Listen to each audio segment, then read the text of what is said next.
Doctor नहीं बनेगी, क्योंकि मैं क्यों अपनी बेटी को मरने के लिए इन हैवानों के पास भेजूं? जब अस्पताल में हमारी बेटियां सेफ नहीं है तो कौन लड़की नर्स बनेगी, कौन लड़की डॉक्टर बनेगी?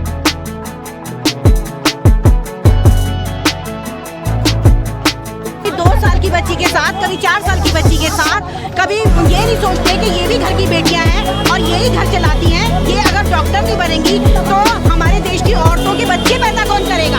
हैं? कई घरों में ऐसा होता है कि कई घरों में जेंट्स से नहीं छुड़ाना चाहती हैं, लेडीज से छुड़ाना चाहती हैं, तो वो जब ये ऐसी कांड देखेंगे तो कौन परिवार अपने बच्चों को डॉक्टर बनाएगा? मैं यही कहना चाहती हूँ हर एक भाई से कि ये मत सोचो कि आपके ही घर की बहनें सेफ है, हमें अपने बाहर की हर एक बहनों को भी सेफ रखना हमारी रिस्पॉन्सिबिलिटी है।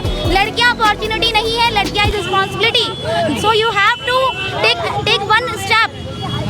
हेलो, आदाब, नमस्कार दोस्तों, मैं अभी मौजूद हूँ दिल्ली के जामिया नगर ओखला में, ये जाकिर नगर ढलान के पास। जैसा कि आप जानते हैं कि कोलकाता में जो हादसा हुआ है, जो रेप और कत्ल की वारदात हुई है और इस तरह से बर्बरता के साथ उनकी हत्या की गई, उसी को लेकर पूरे देश में आक्रोश है। उसी के चलते आज और कल भी मार्च निकाला गया था और आज भी ओखला वासी ने यहाँ पर मार्च निकाला। आप मेरे पीछे देख सकते हैं, कैंडल मार्च यहाँ से लेकर बटला हाउस तक जाना था उनको, लेकिन यहाँ पर रोक दिया गया है, पुलिस की परमिशन नहीं मिली, तो यहीं पर वो लोग कैंडल मार्च कर रहे हैं। आप मेरे पीछे देख सकते हैं, ये सारे लोग मौजूद हैं, ओखला निवासी। यहाँ पर डॉक्टर से लेकर तमाम लोग मौजूद हैं जो इस बारे में चर्चा कर रहे हैं, बात कर रहे हैं और बहुत आक्रोश है उनके अंदर कि अभी तक इंसाफ क्यों नहीं मिला। चलिए उनसे बात करते हैं और जानने की कोशिश करते हैं। देवियाँ बोलते हो आप, हमें देवियाँ मत मानो, आप हमें साधारण महिला मानो, लेकिन महिला मानने के बाद आप हमें इंसाफ दो, हमें संवैधानिक तरीके से इंसाफ दो। कभी कलकत्ता में होता है, कभी अलीगढ़ में हो जाता है, कभी मध्य प्रदेश में हो जाता है, कभी बुलंदशहर में 6 साल की बच्ची के साथ हो जाता है, कभी मेरठ में 3 साल की बच्ची के साथ हो जाता है, कभी बिहार में 14-14 साल की बच्चियों के साथ हो जाता है। तो ये जो रेप के लगातार बढ़ते हुए केस हैं, ये दर्शाते कि कहीं ना कहीं ये सरकार का फेलियर है और सरकार क्योंकि मुजरिमों को सजा नहीं देती और आसाराम बापू जैसे लोगों को एकदम से पैरोल पर निकाल देती तो लोगों के हौसले बढ़ रहे हैं। और जिस तरह आपको याद होगा बिल्किस बानो के बलात्कारियों को संस्कारी कह के छोड़ा गया, तो ये उसी संस्कार का नतीजा है मोदी जी कि कभी बंगाल तो कभी उत्तर प्रदेश तो कभी दिल्ली तो कभी राबिया सैफी, कभी कोई। अगर बलात्कारियों को सही से सजा देनी शुरू हो जाए ना, तो मेरे ख्याल से हमें मोमबत्ती में पैसे फूकने की जरूरत ना पड़े। तो मैम, मतलब क्या सरकार की तरफ से गलतियां हो रही हैं, क्या कानून की तरफ से कुछ हो रहा है, क्यों ऐसे बार-बार होते हैं इस तरीके के? देखिए, ये 9 अगस्त का वाकया है जब ये एक इंटर्नशिप कर रही लड़की का गैंग रेप हुआ और सोशल मीडिया पे सबसे पहले मैंने इस पर लाइव करा जब मैंने वीडियो देखी और एक आदमी को, एक जिसको कहते हैं ना, एक मरी हुई मुर्गी को पकड़ के कह दिया हाँ ये कसूरवार है। आप इसके पीछे स्कैंडल सोचिए, वो जो अस्पताल है RJK हॉस्पिटल, वहाँ पर सेक्स रैकेट चलता था, वहाँ पर अफीम गांजा चलता था, वहाँ का जो एक प्रिंसिपल था वो पूरा का पूरा इन लड़कियों को सप्लाई करता था और तमाम इसमें सरकार के तार इसमें हाथ में थे। क्योंकि सरकार के तार इसलिए हाथ में थे तो इन्होंने सोचा था इस मामले को दबा दे, इसको मार दिया। लेकिन मारने के बाद जब ये मामला तूर पकड़ा तो आज ममता बनर्जी खुद प्रोटेस्ट के साथ फिर रही हैं, क्योंकि ममता बनर्जी को भी पता है कि उन्होंने भी देखा है कि दिल्ली की सरकार किस तरह निर्भया पर पलट दी गई थी जब कांग्रेस की सरकार थी। और मुझे पूरी उम्मीद है कि इस बार बंगाल में भी सत्ता परिवर्तन होगा। अगर आप गठबंधन से हैं तो आप पे 7 खून माफ। क्या लड़कियां माले गनीमत है? क्या आओ कोई भी लूट कर चले जाओ? हमारी कोई इज्जत, हमारा कोई सेल्फ रेस्पेक्ट नहीं है। तो जिस तरह उस लड़की के साथ जाति करी गई और हैवानियत के तमाम हुदूद को पार कर दिया गया। अगर आप देखें, उसकी आंखें फोड़ दी गई, उसने स्पेक्ट लगा रखा था, चश्मा लगा रखा था, टोटल कांच उसकी आंख में घुस गया। उसके बाद उसकी गर्दन तोड़ दी गई, उसके जबड़े तोड़ दिए गए, उसके दोनों टांगे जो हमारे पैर ऐसे होते तोड़कर ऐसे कर दिया गया। और कह रहे हैं कि नहीं एक आदमी ने करा, उसके साथ कम से कम 8 या 9 लोग थे। क्योंकि मर्द का सीमेन जो होता है, अगर कोई मर्द किसी भी फिजिकली औरत के साथ रिश्ते में आता है तो मात्र 10 ग्राम सीमन वहाँ डिस्चार्ज करता है। वहाँ पर 151 ग्राम सीरम था। कहाँ है वो सीमन? तो सारा छुपाया जा रहा है। ममता बनर्जी की ये भी तो हिम्मत दिखाई है ना कि तो 11 दिन बाद हिम्मत दिखा रहे हो आप? और तो सरकार ऐसा नहीं करती। नहीं, हाथरस कांड को छुपा दिया गया तो हम सब सरकार के पीछे थे। ममता बनर्जी आप तो एक मतलब महिला हैं और मैं तो सैल्यूट करती थी। महुआ मोहित्रा मेरी आइडियल थी, आज के बाद नहीं है। मुझे लगता था कैसे पार्लियामेंट में चीखते चिल्लाती है, लेकिन जब अपनी स्टेट में हुआ, अपनी पार्टी कसूरवार हुई तो महुआ मोहित्रा मुंह बंद करके बैठ गई और 6 दिन बाद ट्वीट कर रही हैं। क्यों भाई? जब तुम्हारी स्टेट में होगा तो तुम कुछ नहीं बोलोगे, हम सिर्फ बीजेपी को कोसते रहेंगे। जब तुम्हारे यहाँ महिला सिक्योर नहीं होगी तुम उसको क्यों नहीं पकड़ोगे? 5 दिन बाद भी तो तुम वहाँ पर बोल रहे हो ना, तो तुम 9 अगस्त में क्यों नहीं बोले थे? तुम 15 अगस्त में क्यों बोल रहे हो? कहा यह भी जा रहा है कि वो लड़की जो है कलकत्ता की जिसके साथ ये हुआ है उसको कुछ मतलब अंदरूनी बातें हॉस्पिटल की पता चल? मैंने कहा वो संदीप घोष वहाँ का प्रिंसिपल था इंटर्नशिप में, क्योंकि बड़े खूबसूरत लड़कियाँ आती हैं। इन लोगों को पॉलिटिकल घराने में सर्व किया जाता था। ये इंटर्नशिप जो डॉक्टर कर रही होती थी लड़कियाँ, इनको पॉलिटिकल नेताओं के घर में भेजा जाता था और फिर नशे के साथ भेजा जाता। यहाँ पर गांजे का, अफीम का, चरस का काम हो रहा था। एक सिक्योर जगह थी, अस्पताल थी, कोई हाथ नहीं डाल सकता था। और ये जो यहाँ पर संदीप घोष यहाँ का प्रिंसिपल था, ये वहाँ पर टीएमसी के अकाउंट में यानी पार्टी फंड में हैवी अमाउंट डाल रहा था। तो अगर आपकी पार्टी में फंड डाला जाएगा ममता बनर्जी जी, तो क्या आप वहाँ की लड़कियों को, वहाँ की डॉक्टर इंटर्नशिप जो कर रही हैं, उनको ऐसे ही लुटवा देंगे? अरे मैं अमन रिजवी, मेरी बेटी डॉक्टर बनना चाहती थी, अब मैं उसको डॉक्टर नहीं बनाऊंगी।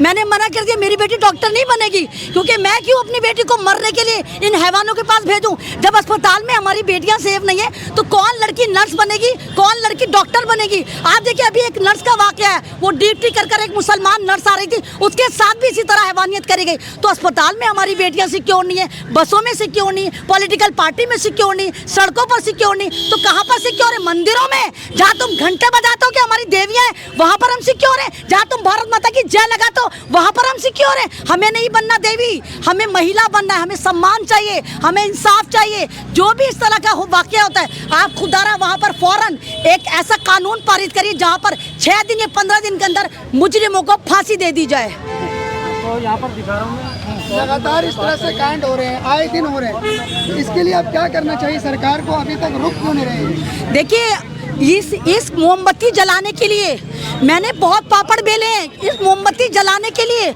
हमें यहाँ का एडमिनिस्ट्रेशन, यहाँ के थानों से परमिशन नहीं मिल रही थी।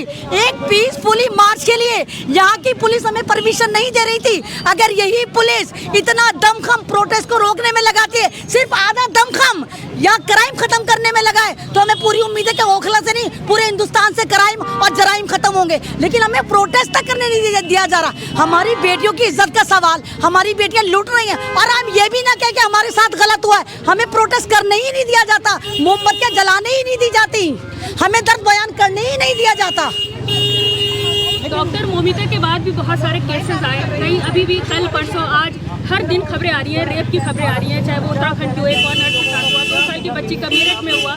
खबरें रुकने का नाम नहीं ले रही हैं रेप की। क्या लगता है कि सरकार की नाकामी है? देखो रूबा, हिंदुस्तान में कोई पार्टी नहीं है, हिंदुस्तान में सिर्फ 2 ही पार्टी है, एक पुरुष पार्टी, एक महिला पार्टी। और जो पुरुष पार्टी में महिला पार्टी है वो चुप बैठी रहती हैं, लेकिन जो महिला पार्टी, हमें तो पार्टी से नहीं है, हमें दर्द होता है, क्योंकि हम बेटियों वाले, बहनों वाले, भावजों वाले, हमें पता है कि बेटियों का दर्द क्या होता है। तो ये तो 2 पार्टी सिस्टम भारत में चल रहा है कि पुरुष प्रधान हमारी बेटियों को और हमारे साथ गलत नजर करता है और कोई कार्रवाई नहीं होती। तो हम लगातार इस पे आवाज भी उठाएंगे, चाहे आप हमारे साथ कुछ भी कर लीजिए। हमें कितनी धमकियां दे दी कि मोमबत्ती नहीं जलाने देंगे, प्रोटेस्ट नहीं करने देंगे, आवाज नहीं उठाने देंगे, हम करेंगे, हर महिला के लिए करेंगे। अरे 14 साल की बिहार में मुजफ्फरपुर में एक लड़की दबंग आते हैं, उसके घर से उठाकर लेके जाते हैं, उसको हैवानियत का शिकार बनाते हैं और उसको गोद के पानी में डालकर चले जाते हैं। ये मेरा भारत महान, ये भारत माता की जय। कौन सी माता है वो जिनके साथ तुम बलात्कार करते हो? मोदी जी तो लगातार इस बात को कह रहे हैं, महिला सुरक्षा की बात उठा रहे हैं। जी हमने देखा मोदी जी ने जब कहा महिला सुरक्षा, तभी बिल्किस बानो के बलात्कारियों को संस्कारी कह के आजाद कर दिया गया। हमने देखा मोदी जी की सुरक्षा, देखी हमने मोदी जी की सुरक्षा के। मोदी जी की कथनी में और करनी में फर्क है। हाथी के दांत जो होते हैं ना, खाने के अलग होते हैं, दिखाने के अलग होते हैं। मोदी जी अगर वाकई भारत की महिला से मोहब्बत कर रहे होते ना, तो आप जो जिस तरह हाल हुआ था हाथरस की मनीषा का, वो हाल ना होता। जिस तरह दिल्ली में हाल हुआ था राबिया सैफी का, वो हाल ना होता। जिस तरह और तमाम हादसे चल रहे, वो हाल ना होता। यहाँ सरकार की नाकामी है। गुजरात में जिस तरह से होता है बिल्किस बानो के साथ, उसके बाद उनके जो बलात्कारियों को माला से स्वागत किया जाता है, तो ऐसे में तो बढ़ावा मिलता है तमाम लोगों को। देखिए, जब आप बलात्कारियों को संस्कारी बताएंगे, उनको सम्मानित करेंगे, तो हौसले बढ़ते हैं। आपने देखा किस तरह, आप देखिए जो मेरी पहलवान रेसलर थी, उनके बलात्कारियों को किस तरह एमपी के टिकट दिए गए, और किस तरह मेरी उस पहलवान को किस तरह उसका गोल्ड मेडल उसका खत्म करा गया, 100 ग्राम वजन ज्यादा कर दिया गया। तो हमारे साथ तो ये होता है, हमारी महिला चाहे एथलीट हो, चाहे डॉक्टर हो, चाहे मजदूर हो, चाहे पॉलिटिशियन हो, कुछ भी हो, वो लगातार शोषण का शिकार हो रही है और इस सिस्टम में हो रही है। देखिए, हमारे देश के अंदर जो इस वक्त माहौल बना हुआ है वो एक अराजकता का माहौल है, और उसके लिए मैं जिम्मेदार मानूंगा देश की सरकार को। मोदी सरकार जो है जिसको करना चाहिए ये सब चीज़ें, एक प्रिवेंशन लेनी चाहिए। वो प्रिवेंशन लेने की बजाय आइसोलेशन में मतलब काम करती है। ये एक किसी दूसरे गवर्नमेंट, किसी दूसरे पार्टी की गवर्नमेंट को उन्होंने पकड़ करके और उसी को उन्होंने जो है ना उसका जो है उसको बदनाम करने की कोशिश करना। देखिए सबसे इम्पोर्टेंट है कि महिला सशक्तिकरण। तो महिला सशक्तिकरण के लिए सुनिए आप, सुनिए नहीं देखिए आज़ाद, देखिए अभी की बात कीजिए राइट नाउ 47 बहुत दूर हो चुका है। तो अभी जो है सशक्तिकरण जो है मोदी जी क्या सशक्तिकरण कर रहे हैं हमारे देश की महिलाओं के लिए? ये सिर्फ और सिर्फ एक पॉलिटिकल वेंडेटा, पॉलिटिकल एक वो अपने आप को एक बनाने के लिए कि हम जो हैं महिलाओं के बहुत बड़े तरफदार हैं। देखो हम कितना प्रोटेस्ट कर रहे हैं। और सबसे बड़ी बात, जिस बंदे को गिरफ्तार किया गया है वेस्ट बंगाल में वो बीजेपी का बंदा है और इतना बड़ा रिकॉर्ड है उसको पढ़ करके, और जो बाकी लोग हैं उनको अभी तक उन्होंने नहीं गिरफ्तार किया है। तो देश के अंदर जो है माहौल बनाने की जिम्मेदारी सबसे पहले किसकी है? ममता बनर्जी जो है ना उन्होंने बहुत अच्छे काम किया। खुद महिला हैं, वो कभी भी ये नहीं चाहेंगी कि कोई महिला के खिलाफ अत्याचार हो। अगर कुछ हुआ, कुछ चुनिंदा मामलों को हाइप दिया जा रहा है। बिल्कुल सही बोल रहे हैं आप, चुनिंदा मामलों को हाइप करके, और जो ग्रेटर प्रॉब्लम्स हमारे देश की, जो पूरे देश के अंदर फैली हुई प्रॉब्लम, उसको लेने के बजाय, उसको एड्रेस करने के बजाय मोदी जी अपने घर के अंदर बैठ करके और इस तरह से बातें करते हैं कि जैसे वो बहुत बड़े मतलब महिलाओं के तरफदार है। एक्चुअली में हमारे देश की महिलाओं की हालत क्या हो रही है? मैडम ने, एमएन रिजवी ने बोला है साफ कि किस तरह से पूरे देश की हालत। सर मैं ये कहना चाहूँगी, अभी से आज से 2012 में जो केस हुआ, 2012 में निर्भया केस हुआ, उस निर्भया केस होने के बाद क्या आज भी हमारा इंडिया सेफ हो पाया है? क्या आज भी हमें इंडिपेंडेंस मिल पाया है? सिर्फ ये सब कहने के लिए है कि इंडिपेंडेंस हो चुका है, इंडिया आज़ाद है, लेकिन इंडिया आज भी आज़ाद नहीं हो पाया। इसकी वजह यही है क्योंकि आज भी हम लोग चुप हैं। बस हम लोग इतना ही सोच पाते हैं कि हमारे घर में बहनें हैं, बस वो सेफ है, बस दैट्स इट। लेकिन हमें ये सोचना बहुत ज़्यादा ही इम्पोर्टेंट है कि हमें अपने कंट्री की हर एक बहन को सेफ रखना है। और उसके लिए आज मैं यही कहना चाहती हूँ हर एक भाई से कि ये मत सोचो कि आपके ही घर की बहनें सेफ है, हमें अपने बाहर की हर एक बहनों को भी सेफ रखना हमारी रिस्पॉन्सिबिलिटी है। लड़कियाँ अपॉर्चुनिटी नहीं है, लड़कियाँ is responsibility. So you have to take one step for. हमें ये वो इम्पोर्टेंट है, ये चीज़ों को हमें सोचना ही पड़ेगा और हमें करना ही पड़ेगा। जब तक हम चुप रहेंगे, जब तक हमें कोई इंसाफ नहीं दे सकता। आज इतने दिन हो चुके हैं, क्या अभी तक इंसाफ मिल पाया? नहीं मिल पाया। क्यों? क्योंकि आज भी इस चीज़ को दिखाया जा रहा है कि आगे भी हम करते ही रहेंगे। क्यों अभी तक इंसाफ नहीं मिला? इंसाफ ना मिलने की वजह यही है कि जिस तरह से निर्भया केस होने के 10 साल के बाद फांसी दी गई है, इसको भी 10 साल के बाद ही फांसी देंगे। वाई? इसका रीज़न क्या है? रीजन क्या लगता है जब ऐसी खबरें सुनने को देखने को मिलती है? आपको क्या कारण लगता है देश में, मतलब क्या वजह हो सकती है? रीजन ये है कि मोदी जी ही रीजन है सबसे बड़ा। क्योंकि वो देश चला रहे हैं, उनको देश में यही नहीं पता कि हमारी बेटियां हमारा घर चलाती हैं, उससे परिवार चलता है, उसी से वंश चलता है। उनको ये एहसास नहीं है कि किस कदर ये बेटियों के साथ में हालात कर रहे हैं। कभी 2 साल की बच्ची के साथ, कभी 4 साल की बच्ची के साथ।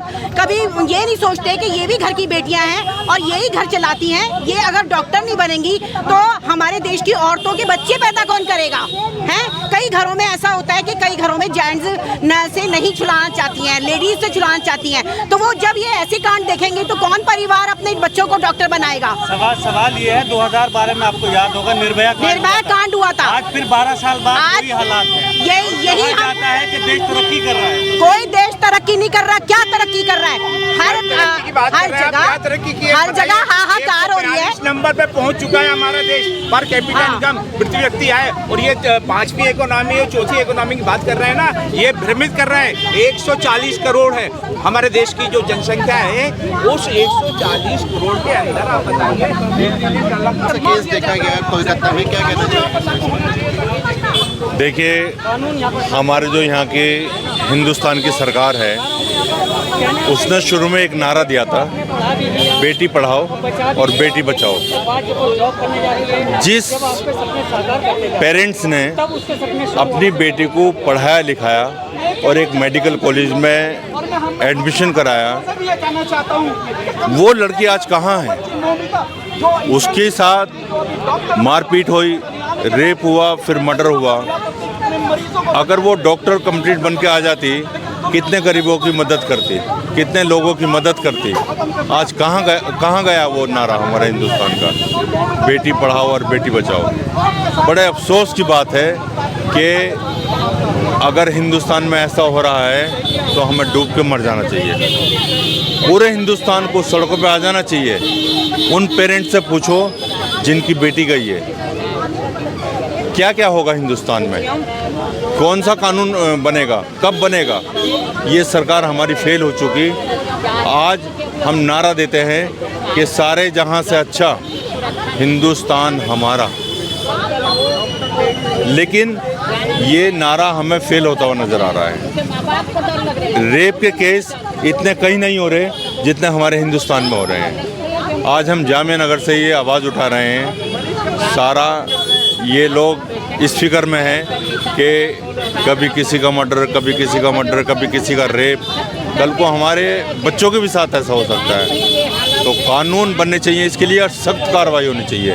अगर वो बंदा अरेस्ट हुआ है और पकड़ा गया है तो उसे फ़ौरन फांसी की सज़ा होनी चाहिए, बीच चौराहे पे फांसी की सज़ा होनी चाहिए। लगातार इस तरह की खबरें आती हैं सर, आप डॉक्टर हैं, पुलिस कोई इंतजामिया नहीं वहाँ पर, कोई भी एंट्री कर सकता है, कोई भी कुछ भी कर सकता है। तो क्या करना चाहिए कि ऐसा कि आगे इस तरह की आपत्ति ना हो, इस तरह का कोई हादसा ना हो, क्या कहिए आप? देखिए, जैसे अभी मैं न्यूज़ सुन रहा था, ब्लूटूथ से किसी का ब्लूटूथ पकड़ा गया जो लड़का मर्डर करके भागा है, या जो भी जिसने भी ऐसा किया है।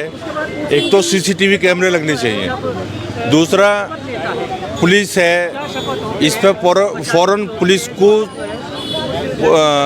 पुलिस का साथ देना चाहिए, पुलिस को साथ देना चाहिए पब्लिक का, और पब्लिक का भी साथ दे, उनके पेरेंट्स को पूरी तसल्ली दें सरकार यहाँ की कि सख्त से सख्त कार्रवाई की जाए। क्योंकि अगर सख्त कार्रवाई नहीं होती है तो आज बंगाल में ऐसा हुआ है, कल दिल्ली में होगा, फिर यूपी में होगा, फिर कहीं और होगा, ऐसे ये केसेस चलते रहेंगे।